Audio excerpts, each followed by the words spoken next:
beneath the stones of San Fernando Cathedral. In the heart of downtown San Antonio, where tourists gather and mariachi music echoes across Main Plaza, stands one of the oldest cathedrals in the United States. Its limestone walls have watched revolutions, processions, burials, and rebirth. But beneath its worn stone floors lies one of Texas' most enduring historical mysteries: a bishop at rest. One man we know with certainty rests beneath the cathedral: Anthony Dominic Pellicer, the first Catholic bishop of San Antonio. Appointed in 1874, Pellicer guided the growing diocese through the turbulent years of Reconstruction-era Texas. When he died in 1880, tradition dictated that a bishop be buried within his cathedral.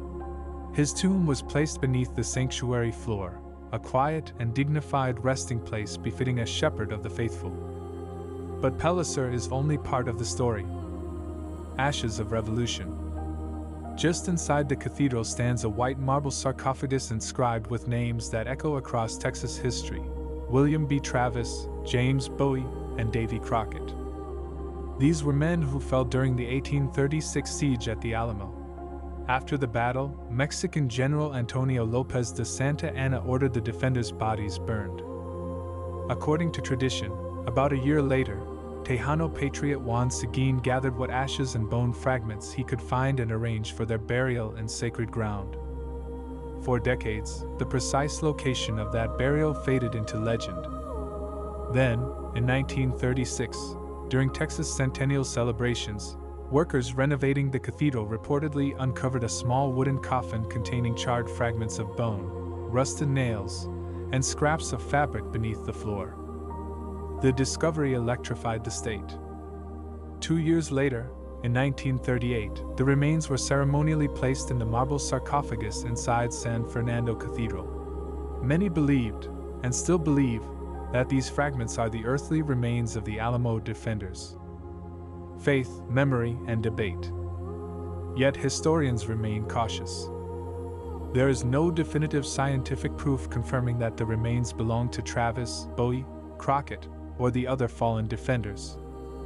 San Antonio's early churches often served as burial sites for clergy, soldiers, and prominent citizens throughout the 18th and early 19th centuries. Some scholars suggest the bones could belong to victims of earlier conflicts, such as the 1813 Battle of Rosillo Creek, or other early parishioners. Still, the legend persists, not simply because of evidence, but because of memory. San Fernando Cathedral predates the Texas Revolution itself.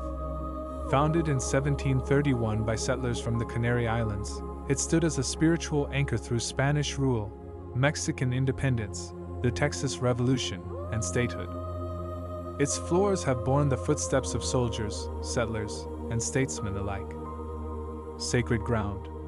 Whether or not the sarcophagus truly contains the remains of the Alamo's heroes, one truth is certain: the cathedral is sacred ground layered with history.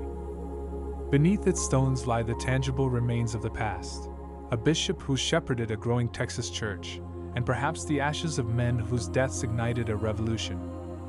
Above them, life continues: weddings, mass, candlelight, and the steady hum of a modern city built upon centuries of memory. In San Antonio, history is never far below the surface. Sometimes, it is quite literally under your feet.